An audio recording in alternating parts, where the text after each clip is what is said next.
ಕೇರಳದ ಕೋಝಿಕೋಡ್ನ ಇರಂಜಿಪಾಲೆಂ ಅನ್ನೋ ಊರಿನ ಹೋಟೆಲ್ ಮಾಲೀಕ ಸಿದ್ದಿಕಿ ಕೊಲೆ ಕೇಸ್ ಪೊಲೀಸರಿಗೆ ಒಂದು ದೊಡ್ಡ ತಲೆನೋವಾಗಿತ್ತು.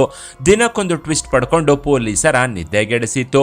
ಕೇರಳದ ತಿರೂರ್ಗೆ ಸೇರಿದ್ದ ಬಾಬಾ ಸಿದ್ದಿಕಿ ಹಲವು ವರ್ಷಗಳ ಕಾಲ ಗಲ್ಫ್ನಲ್ಲಿ ಕೆಲಸ ಮಾಡಿ ತನ್ನ ಸ್ವಂತ ಊರಿಗೆ ಬಂದಿದ್ದ. ಸಾಕಷ್ಟು ಹಣ ಸಂಪಾದನೆ ಮಾಡಿದ್ದ ಕಾರಣ 90ರ ದಶಕದಲ್ಲೇ ಮೇನ್ ರೋಡ್ ಅಲ್ಲಿ ಜಾಗ ತಗೊಂಡು ಒಂದೊಳ್ಳೆ ವ್ಯಾಪಾರವನ್ನು ಸಹ ಶುರು ಮಾಡಿದ್ದ. ಗಲ್ಫ್ನಲ್ಲಿದ್ದ ತನ್ನ ಸ್ವಂತ ಸೂಪರ್ ಮಾರ್ಕೆಟ್ ನ ಮಗನಿಗೆ ಬಿಟ್ಟುಕೊಟ್ಟು ಹೆಂಡತಿ ಜೊತೆ ಕೇರಳಕ್ಕೆ ಬಂದು ಸೆಟ್ಲ್ ಆಗಿದ್ದ. ತಿರೂರ್ ಮೇನ್ ರೋಡ್ ಅಲ್ಲೇ ಸಿದ್ದಿಕಿ ಹೋಟೆಲ್ ನ ನಡೆಸ್ತಿದ್ದ. ಬಿಸ್ನೆಸ್ ತುಂಬಾ ಚೆನ್ನಾಗಿ ನಡೆಯುತ್ತಿತ್ತು. ನಂತರ ಹೋಟೆಲ್ ನ ದೊಡ್ಡದಾಗಿ ಕಟ್ಟಿ ಅದನ್ನ ಲಾಡ್ಜ್ ಆಗಿ ಕನ್ವರ್ಟ್ ಮಾಡಿದ್ದ. ಇದರಿಂದ ಇನ್ನಷ್ಟು ಲಾಭ ಬರುವಂತಾಗಿತ್ತು. ಗಲ್ಫ್ ನಲ್ಲಿ ಸಿದ್ದಿಕಿಗೆ ಒಬ್ಬ ಫ್ರೆಂಡ್ ಇದ್ದು ತನ್ನ ಕುಟುಂಬವನ್ನ ನೋಡಿಕೊಳ್ಳುವಂತೆ ಸಿದ್ದಿಕಿಗೆ ಹೇಳಿದ್ದ. ಪ್ರಾಣ ಸ್ನೇಹಿತನಾಗಿದ್ರಿಂದ ನೀನು ನನಗೆ ಹೇಳ್ಬೇಕಾ ಅಂದವನು ನಿನ್ನ ಕುಟುಂಬವನ್ನ ನನ್ನ ಕುಟುಂಬದಂತೆ ನೋಡ್ಕೊಳ್ತೀನಿ ಅಂತ ಮಾತು ಕೊಟ್ಟಿದ್ದ. ಹೀಗೆ ಹೇಳಿದ್ದ ಸಿದ್ದಿಕಿ ನಿಜಕ್ಕೂ ಅವನು ಅದನ್ನ ತನ್ನ ಕುಟುಂಬದಂತೆ ನೋಡ್ಕೊಳ್ತಿದ್ದ. ಅದರಲ್ಲೂ ಒಂದು ಹೆಜ್ಜೆ ಮುಂದೆ ಹೋಗಿ ತನ್ನ ಪ್ರಾಣ ಸ್ನೇಹಿತನ ಮಗಳ ಮೇಲೇನೆ ಕಣ್ಣು ಹಾಕಿದ್ದ. ನೋಡೋಕೆ ಎದೆ ತುಂಬಿಕೊಂಡು ಸೀಮೆ ಹಸು ತರ ಇರೋ ಫರಾನ್ಹಾ ಅನ್ನೋ ಇವಳ ಮೇಲೆ ಸಿದ್ದಿಕಿ ಕಣ್ಣು ಹಾಕಿದ್ದ. ಸ್ಕೂಲಲ್ಲಿ ಕಳ್ಳತನ ಮಾಡಿದ್ಲು ಅಂತ ಇವಳನ್ನ ಟಿಸಿ ಕೊಟ್ಟು ಮನೆಗೆ ಕಳಿಸಿದ್ರು. ಆ ಟೈಮಲ್ಲಿ ದೊಡ್ಡ ಗಲಾಟೆಗಳೇ ನಡೆದು ಹೋಗಿದ್ವು. ಇದರಿಂದ ಫರ್ಹಾನ ಮನೆಗೆ ಸೀಮಿತವಾಗಿದ್ಲು. ಹೀಗೆ ಮನೆಯಲ್ಲಿದ್ದ ಫರ್ಹಾನಗಾಗಿ ಸಿದ್ದಿಕಿ ರೆಗ್ಯುಲರ್ ಆಗಿ ಮನೆಗೆ ಬಂದು ಆಗಾಗ ತನ್ನ ಮನೆಗೂ ಕರ್ಕೊಂಡು ಹೋಗ್ತಿದ್ದ. ಅಲ್ಲದೆ ತನ್ನದೇ ಹೋಟೆಲ್ ನಲ್ಲಿ ನನಗೆ ಹೆಲ್ಪ್ ಮಾಡಬಹುದು ಅಲ್ವಾ ಅಂತ ಹೇಳಿ ಇವಳನ್ನ ತನ್ನ ಹೋಟೆಲ್ಗೆ ತಂದು ಕ್ಯಾಶ್ ಕೌಂಟರ್ ಮೇಲೆ ಕೂರಿಸಿದ್ದ. ಇದರಿಂದ ಮನೆಯಲ್ಲಿ ಇರೋದಕ್ಕಿಂತ ಕೆಲಸ ಮಾಡೋದು ಒಳ್ಳೇದು ಅಂತ ಸ್ನೇಹಿತನಿಗೆ ಹೇಳಿದ್ದ ಸಿದ್ದಿಕಿ ಅವನ ಮಗಳನ್ನ ಹೋಟೆಲ್ಗೆ ಕರ್ಕೊಂಡು ಬಂದು ಕ್ಯಾಶಿಯರ್ ಆಗಿ ಕೆಲಸ ಕೊಟ್ಟು ಕೂರಿಸಿಕೊಂಡಿದ್ದ. ಆಗಾಗ ತನ್ನ ರೂಮ್ಗೆ ಕರೆಸಿಕೊಂಡು ಹೊಸ ಬಟ್ಟೆ ಕೊಡಿಸಿ ಹಣವನ್ನು ಕೊಡುತ್ತಿದ್ದ. ಇದನ್ನ ಅರ್ಥ ಮಾಡಿಕೊಂಡ ಫರ್ಹಾನ 17ನೇ ವಯಸ್ಸಿಗೆ ತನ್ನ ಶೀಲವನ್ನ ಸಿದ್ದಿಕಿಗೆ ಧಾರೆ ಎರೆದಿದ್ಲು. ಹೆಸರಿಗೆ ಮಾತ್ರ ಹೋಟೆಲ್ಗೆ ಕೆಲಸಕ್ಕೆ ಬರ್ತಿದ್ದ ಫರ್ಹಾನ ಜೊತೆ ಸಿದ್ದಿಕಿ ಅದೇ ಹೋಟೆಲ್ ನಲ್ಲಿ ಅವಳ ಜೊತೆ ಪಲ್ಲಂಗದಾಟವಾಡ್ತಿದ್ದ. ಹೋಟೆಲ್ ಕೌಂಟರ್ ನಲ್ಲಿ ಅವಳು ತನಗೆ ಬೇಕಾದಷ್ಟು ಹಣವನ್ನ ತಗೊಂಡು ಜೀವನವನ್ನ ತನ್ನಿಷ್ಟದಂತೆ ಎಂಜಾಯ್ ಮಾಡೋಕೆ ಶುರು ಮಾಡಿದ್ಲು. ಬೆಳಗ್ಗೆಯಿಂದ ಸಂಜೆವರೆಗೂ ಇವರಿಬ್ರು ಇವರದ್ದೇ ಲಾಡ್ಜ್ ರೂಮ್ ಅಲ್ಲಿ ಎಂಜಾಯ್ ಮಾಡ್ತಾ ಜೀವನವನ್ನ ಕಳೀತಿದ್ರು. ಹೀಗೆ 2 ವರ್ಷಗಳ ಕಾಲ ಇಬ್ಬರ ನಡುವೆ ಅಕ್ರಮ ಸಂಬಂಧ ಮುಂದುವರೆದಿತ್ತು. 17 ವರ್ಷದ ಫರ್ಹಾನ 58 ವರ್ಷದ ಸಿದ್ದಿಕಿ ಜೊತೆ ಬೆತ್ತಲಾಗ್ತಾ 2 ವರ್ಷ ಕಾಲ ಕಳೆದಿದ್ಲು. ಆದ್ರೆ ಇವಳು 19ನೇ ವಯಸ್ಸಿಗೆ ಕಾಲಿಡ್ತಿದ್ದಂತೆ ಇವಳ ಮೈ ಮನಸ್ಸು ಇನ್ನೊಬ್ಬನ ಸಂಘವನ್ನ ಬಯಸಿತ್ತು. ಆಗ್ಲೇ ಒಂದು ದಿನ ಬಂಧುಗಳ ಮದುವೆಯಲ್ಲಿ ಸಿಬಿಲಿ ಅನ್ನೋನು ಇವಳಿಗೆ ಪರಿಚಯವಾಗಿದ್ದ. ಆ ಪರಿಚಯ ಸ್ವಲ್ಪ ದಿನಗಳಲ್ಲೇ ಪ್ರೀತಿಗೆ ತಿರುಗಿತ್ತು. ನಂತರ ಇಬ್ರು ಊರೂರು ಸುತ್ತಾಡ್ತಾ ಓಡಾಡೋಕೆ ಶುರು ಮಾಡಿದ್ರು. ತನಗೆ ಇಷ್ಟ ಬಂದ ಹಾಗೆ ಕೆಲಸಕ್ಕೆ ಬರ್ತಿದ್ದ ಫರ್ಹಾನ ಹೋಟೆಲ್ ನಲ್ಲಿ ಹಣವನ್ನ ತಗೊಂಡು ತನ್ನ ಪ್ರಿಯಕರನಿಗೂ ಕೊಡ್ತಿದ್ಲು. ಒಂದು ಲೆಕ್ಕದಲ್ಲಿ ಫರ್ಹಾನ ಸಿಬಿಲಿನ ಪ್ರಾಣಕ್ಕಿಂತ ಹೆಚ್ಚಾಗಿ ಲವ್ ಮಾಡ್ತಿದ್ಲು. ಇಲ್ಲೇ ಇವಳು ಇನ್ನೊಂದು ಐಡಿಯಾ ಹಾಕಿ ತನ್ನ ಪ್ರಿಯಕರನನ್ನ ಸಹ ಅದೇ ಹೋಟೆಲ್ಗೆ ಕೆಲಸಕ್ಕೆ ಸೇರಿಸಿದ್ಲು. ಖಾಲಿಯಾಗಿ ಓಡಾಡ್ಕೊಂಡಿದ್ದ ಸಿಬಿಲಿಗೆ ನಾನು ಕೆಲಸ ಮಾಡ್ತಿರೋ ಹೋಟೆಲ್ ನಲ್ಲಿ ಕೆಲಸ ಕೊಡಿಸ್ತೀನಿ ಅಂತ ಫರ್ಹಾನ ಹೇಳಿದ್ಲು. ಇದಕ್ಕೆ ಸರಿ ಅಂತ ಸಿಬಿಲಿ ಕೂಡ ಹೇಳಿದ್ದ. ಆದ್ರೆ ಸಿಬಿಲಿಗೆ ಸಿದ್ದಿಕಿ ಜೊತೆ ಫರ್ಹಾನಗೆ ಅಕ್ರಮ ಸಂಬಂಧ ಇಟ್ಕೊಂಡಿದ್ದಾಳೆ ಅನ್ನೋದು ಗೊತ್ತಿರಲಿಲ್ಲ. ಒಂದು ದಿನ ಸಿದ್ದಿಕಿ ಜೊತೆ ಬೆತ್ತಲಾಗಿದ್ದಾಗ್ಲೇ ಫರ್ಹಾನ ಸಿಬಿಲಿ ಬಗ್ಗೆ ಹೇಳಿದ್ಲು. ನನ್ನ ಸಂಬಂಧಿಕನೊಬ್ಬ ಡಿಗ್ರಿವರೆಗೂ ಓದಿದ್ದು, ಅವನಿಗೆ ಹೋಟೆಲ್ ನಲ್ಲಿ ಒಂದು ಕೆಲಸ ಕೊಡು ಅಂತ ಕೇಳಿದ್ಲು. ತುಂಬಾ ವಿಶ್ವಾಸಾರ್ಹ ವ್ಯಕ್ತಿ, 1 ರೂಪಾಯಿನ ಸಹ ಮುಟ್ಟೋದಿಲ್ಲ ಅಂತ ಹೇಳಿದ್ಲು. ಆದ್ರೆ ಮೊದಲಿಗೆ ಸಿದ್ದಿಕಿ ಇವಳ ಮಾತನ್ನ ಒಪ್ಪಿರ್ಲಿಲ್ಲ. ಆದರೆ ಬೆಡ್ ಮೇಲೆ ಇವಳು ಯಾವಾಗ ಸಿದ್ದಿಕಿಯನ್ನ ಪಕ್ಕಕ್ಕೆ ತಳ್ಳಿ ಅವನ ಮೇಲೆ ಕೋಪ ಮಾಡ್ಕೊಂಡ್ಲು ಆಗ್ಲೇ ಇವನು ಫರ್ಹಾನ ಮಾತಿಗೆ ಸರಿ ಅಂದಿದ್ದ. ಇದರಿಂದ ಫರ್ಹಾನ ಮತ್ತೆ ಅವನನ್ನ ಹತ್ರ ಬಿಟ್ಕೊಂಡಿದ್ಲು. ಸಿಬಿಲಿಗೆ ಕೆಲಸ ಕೊಟ್ರೇನೆ ನಾನು ಕಾಲೆತ್ತೋದು ಅಂದಿದ್ದಕ್ಕೆ ಬೇರೆ ದಾರಿ ಇಲ್ಲದೆ ಅವನನ್ನ ಸಿದ್ದಿಕಿ ಕೆಲಸಕ್ಕೆ ಸೇರಿಸಿಕೊಂಡಿದ್ದ. ಫರ್ಹಾನ ನನಗೆ ಸುಖ ಕೊಡೋದು ಎಲ್ಲಿ ನಿಲ್ಲಿಸಿ ಬಿಡ್ತಾಳೋ ಅಂತ ಸಿಬಿಲಿಯನ್ನ ಕೆಲಸಕ್ಕೆ ಸೇರಿಸಿಕೊಳ್ಳೋದಕ್ಕೆ ಒಪ್ಪಿದ್ದ. ಅಲ್ಲದೆ ನಾವು ರೂಮ್ ಅಲ್ಲಿದ್ರೆ ಅವನು ಹೊರಗೆ ಇಡೀ ವ್ಯವಹಾರವನ್ನ ನೋಡ್ಕೊಳ್ತಾನೆ ಅಂತ ಹೇಳಿದ್ಲು. ಇದರಿಂದ ಸಿದ್ದಿಕಿ ಸಿಬಿಲಿಯನ್ನ ಕೆಲಸಕ್ಕೆ ಸೇರಿಸಿಕೊಂಡಿದ್ದ. ಮೊದಲ 3 ತಿಂಗಳು ತನ್ನ ಲವರ್ನ ಯಾಮಾರಿಸ್ತಿದ್ದ ಫರ್ಹಾನ ಸಿದ್ದಿಕಿ ಜೊತೆ ರೂಮಲ್ಲಿ ಕಾಮಕ್ರೀಡೆಯಲ್ಲಿ ಮುಳುಗಿ ತೇಲ್ತಿದ್ಲು. ಆದ್ರೆ ತನ್ನ ಲವರ್ಗೆ ಯಾವತ್ತಾದ್ರೂ ಒಂದು ದಿನ ನನ್ನ ವ್ಯವಹಾರ ಗೊತ್ತಾಗುತ್ತೆ ಅಂತಾನು ಭಯ ಪಟ್ಟಿದ್ಲು.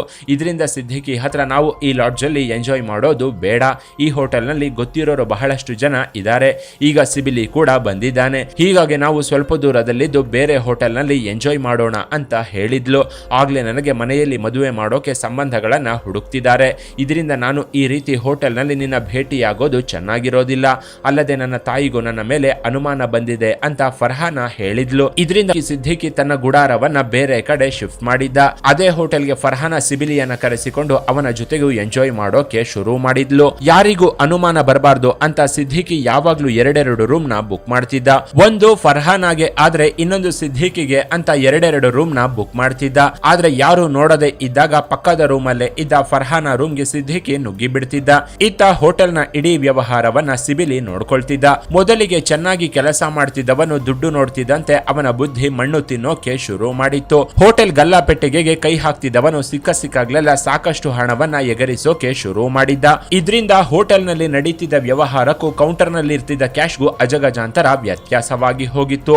ಫರ್ಹಾನ ಕೂಡ ತನ್ನ ಪ್ರಿಯಕರನಿಗೆ ಆದಷ್ಟು ಹಣವನ್ನ ದೋಚ್ಕೋ, ನಂತರ ನಾವು ಇಲ್ಲಿಂದ ಪರಾರಿಯಾಗಿ ಮದುವೆಯಾಗೋಣ ಅಂತ ಹೇಳಿದ್ಲು. ಇದರಿಂದ 6 ತಿಂಗಳೊಳಗೆ ಸೆಟ್ಲ್ ಆಗ್ಬೇಕು ಅಂತಾನೆ ಸಿಬಿಲಿ ಹೋಟೆಲ್ಗೆ ಸೇರಿದ ದಿನದಿಂದ ಕ್ಯಾಶ್ ಕೌಂಟರ್ ನಲ್ಲಿ ಹಣವನ್ನ ದೋಚೋಕೆ ಶುರು ಮಾಡಿದ್ದ. ಮೊದಲಿಗೆ ಚೆನ್ನಾಗಿ ಸಾಕ್ತಿದ್ದ ವ್ಯಾಪಾರ ವಹಿವಾಟು ನೋಡ್ತಿದ್ದಂತೆ ದಿನದಿಂದ ದಿನಕ್ಕೆ 5,000ಕ್ಕಿಂತ ಕಡಿಮೆ ಬರೋದಕ್ಕೆ ಶುರುವಾಗಿತ್ತು. ಇದರಿಂದ ಸಿಬಿಲಿಯನ್ನ ಹಣ ಯಾಕೆ ಕಡಿಮೆ ಬರ್ತಿದೆ ಅಂತ ಸಿದ್ದಿಕಿ ಪ್ರಶ್ನಿಸಿದ್ದ.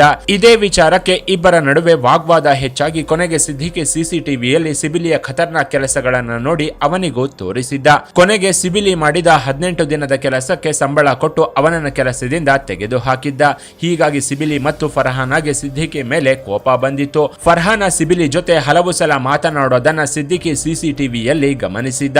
ಆಗ ಫರ್ಹಾನ ಮತ್ತೊಂದು ಸಲ ಸಿಬಿಲಿಯನ್ನ ಕೆಲಸಕ್ಕೆ ತಗೊಳ್ಳುವಂತೆ ಕೇಳಿದ್ಲು. ನಾನು ಕ್ಯಾಶ್ ಕೌಂಟರ್ ಹತ್ರನೇ ಇರ್ತೀನಿ, ಅವನಿಗೆ ಬೇರೆ ಕೆಲಸ ಆದ್ರೂ ಕೊಡುವಂತೆ ಸಿದ್ದಿಕಿ ಮನವೊಲಿಸೋದಕ್ಕೆ ಫರ್ಹಾನ ಎಲ್ಲಿಲ್ಲದ ಸರ್ಕಸ್ ಮಾಡಿದ್ಲು. ಆದ್ರೆ ಸಿದ್ದಿಕಿ ಮಾತ್ರ ಇದಕ್ಕೆ ಸುತಾರಾಮ್ ಒಪ್ಪಿರ್ಲಿಲ್ಲ. ಆಗ ಫರ್ಹಾನ ಸಿದ್ದಿಕಿ ಮೇಲೆ ಕೋಪಗೊಂಡು ಇವನನ್ನ ಹೇಗಾದ್ರೂ ಮಾಡಿ ಹೆದರಿಸಿ ಹಣ ದೋಚಬೇಕು ಅಂತ ಅನ್ಕೊಂಡ್ಲು. ಸಿದ್ದಿಕಿ ಹತ್ರ ಹೆಚ್ಚು ಹಣವಿದ್ದ ಕಾರಣ ಅವನನ್ನ ಹನಿ ಟ್ರ್ಯಾಪ್ ಆದ್ರೂ ಮಾಡಿ ಹೆದರಿಸೋಣ ಅಂತ ಸಿಬಿಲಿಗೆ ಫರ್ಹಾನ ಹೇಳಿದ್ಲು. ಈ ಐಡಿಯಾ ಸಿಬಿಲಿಗೂ ಇಷ್ಟವಾಗಿತ್ತು. ಆಗ ಉಳಿದಿದ್ದು ನಾನು ನೋಡ್ಕೊಳ್ತೀನಿ ಅಂತ ಫರ್ಹಾನ ಹೇಳಿದ್ಲು. 2023 ಮೇ 18 ಸಿದ್ದಿಕಿ ಹೋಟೆಲ್ ಒಂದರ ಗ್ರೌಂಡ್ ಫ್ಲೋರ್ ನಲ್ಲಿ 2 ರೂಮ್ಗಳನ್ನ ಬುಕ್ ಮಾಡಿದ್ದ. ಒಂದು ರೂಮ್ ಅಲ್ಲಿ ಸಿದ್ದಿಕಿ ಇದ್ರೆ ಇನ್ನೊಂದು ರೂಮ್ ತನ್ನ ಲವರ್ ಫರ್ಹಾನಾಗಾಗಿ ಬುಕ್ ಮಾಡಿದ್ದ. ಇದರಿಂದ ಫರ್ಹಾನ ಸಿಬಿಲಿಯನ್ನ ಆ ಹೋಟೆಲ್ ನ ರೂಮ್ಗೆ ಕರೆಸಿಕೊಂಡಿದ್ಲು. ಸಿದ್ದಿಕಿ ರೂಮ್ಗೆ ಬರ್ತಿದ್ದಂತೆ ಸ್ವಲ್ಪ ಹೊತ್ತು ಮಾತನಾಡಿ ನಂತರ ಸಿದ್ದಿಕಿ ರೂಮ್ಗೆ ಬಂದಿದ್ಲು. ಹೀಗೆ ಬಂದವಳು ಮೊದಲಿಗೆ ಸಿದ್ದಿಕಿಗೆ ಮಾತಲ್ಲೇ ಮಧುಚಂದ್ರವನ್ನ ತೋರಿಸಿದ್ಲು. ರೊಮ್ಯಾಂಟಿಕ್ ಆಗಿ ಮಾತನಾಡ್ತಾ ನಿಧಾನವಾಗಿ ಅವಳು ತೊಟ್ಟಿದ್ದ ಒಂದೊಂದೇ ಬಟ್ಟೆಯನ್ನ ಕಳಚೋಕೆ ಶುರು ಮಾಡಿದ್ಲು. ಮೊದಲಿಗೆ ತನ್ನ ಟಾಪ್ ನ ತೆಗೆದವಳು ಸಿದ್ದಿಕಿಗೂ ಬಟ್ಟೆ ಬಿಚ್ಚುವಂತೆ ರೊಮ್ಯಾಂಟಿಕ್ ಆಗಿ ಹೇಳಿದ್ಲು. ಸಿದ್ದಿಕಿ ಬಟ್ಟೆ ಬಿಚ್ಚೋಕೆ ಮುಂದಾಗ್ತಿದ್ದಂತೆ ಫರ್ಹಾನ ಫೋನ್ ತೆಗೆದು ಕ್ಯಾಮರಾನ ಆನ್ ಮಾಡಿದ್ಲು. ಯಾಕೆ ರೆಕಾರ್ಡ್ ಮಾಡ್ತಾ ಇದೀಯಾ ಅಂತ ಸಿದ್ದಿಕಿ ಕೇಳಿದಕ್ಕೆ ಸುಮ್ನೆ ಅಂದಿದ್ಲು. ನಮ್ಮಿಬ್ಬರ ರೊಮ್ಯಾಂಟಿಕ್ ಮೂಡ್ ಹೇಗಿರುತ್ತೆ ಅಂತ ನನಗೆ ನೋಡ್ಬೇಕು ಅನ್ನೋ ಆಸೆ, ಅಲ್ಲದೆ ನಾವಿಬ್ರು ಹೇಗೆ ಎಂಜಾಯ್ ಮಾಡ್ತೀವೋ ನೋಡ್ಬೇಕು, ಅದಕ್ಕೆ ರೆಕಾರ್ಡ್ ಮಾಡ್ತಾ ಇದ್ದೀನಿ, ವಿಡಿಯೋ ರೆಕಾರ್ಡ್ ಮಾಡ್ಕೊಂಡು ಎಂಜಾಯ್ ಮಾಡೋಣ, ಅಲ್ಲದೆ ಇದನ್ನ ನಿನಗೂ ಕಳಿಸ್ತೀನಿ ಅಂತ ಫರ್ಹಾನ ಸಿದ್ದಿಕಿಗೆ ಹೇಳಿದ್ಲು. ಆದ್ರೆ ಇದಕ್ಕೆ ಸಿದ್ದಿಕಿ ಒಪ್ಪಿರ್ಲಿಲ್ಲ. ನನಗೆ ಇದೆಲ್ಲ ಇಷ್ಟವಾಗೋದಿಲ್ಲ, ಮೊದಲು ಫೋನ್ ಸ್ವಿಚ್ ಆಫ್ ಮಾಡು ಅಂತ ಹೇಳಿದ್ದ. ಆದ್ರೂ ಫರ್ಹಾನ ಮಾತು ಕೇಳದೆ ನಾನು ವಿಡಿಯೋ ಮಾಡ್ತೀನಿ, ನೀನು ಬಟ್ಟೆ ತೆಗಿ ಅಂತ ಅಂದಿದ್ಲು. ಬಳಿಕ ನನ್ನ ವಿಡಿಯೋನು ರೆಕಾರ್ಡ್ ಮಾಡು ಅಂತ ಹೇಳಿದ್ದಕ್ಕೆ ಸಿದ್ದಿಕಿಗೆ ಅನುಮಾನ ಬಂದಿತ್ತು.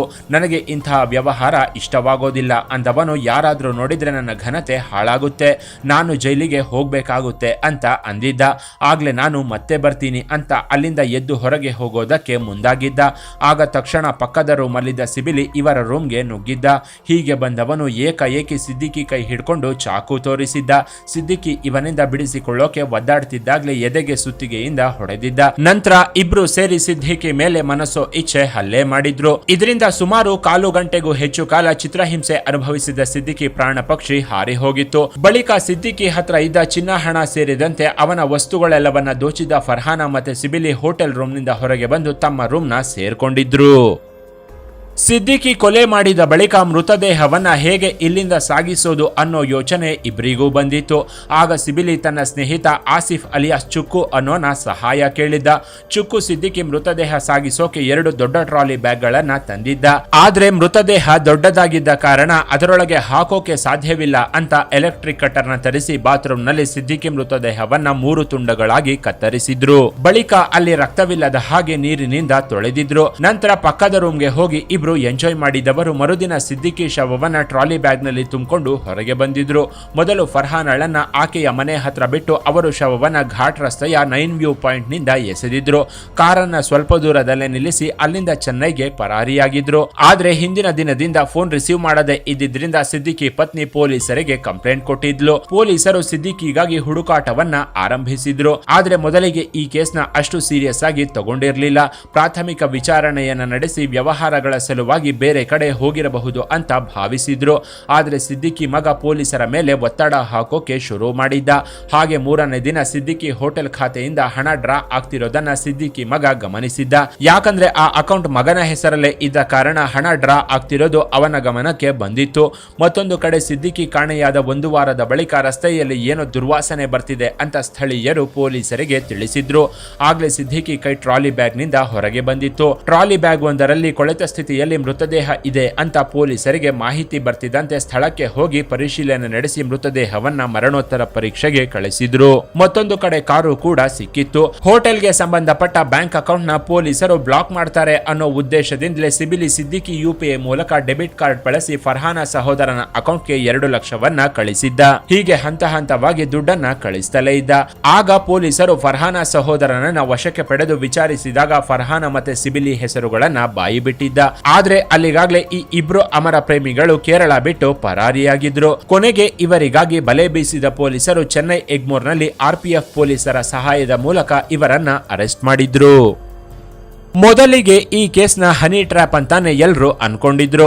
ಆದ್ರೆ ಪೊಲೀಸರು ಆಳವಾದ ತನಿಖೆ ನಡೆಸಿದಾಗಲೇ ಸಿದ್ದಿಕಿ ಫರ್ಹಾನ ಜೊತೆ 2 ವರ್ಷದಿಂದ ಅಕ್ರಮ ಸಂಬಂಧ ಇಟ್ಕೊಂಡಿರೋ ವಿಚಾರ ಬೆಳಕಿಗೆ ಬಂದಿತ್ತು. ಇದರಿಂದ ಸಿಬಿಲಿ ಫರ್ಹಾನ ಜೊತೆಗೆ ಅವಳ ಸಹೋದರ ಹಾಗೂ ಶವ ಸಾಗಿಸೋಕೆ ಸಹಾಯ ಮಾಡಿದ್ದ ಆಸಿಫ್ ಕೂಡ ಜೈಲು ಪಾಲಾದ.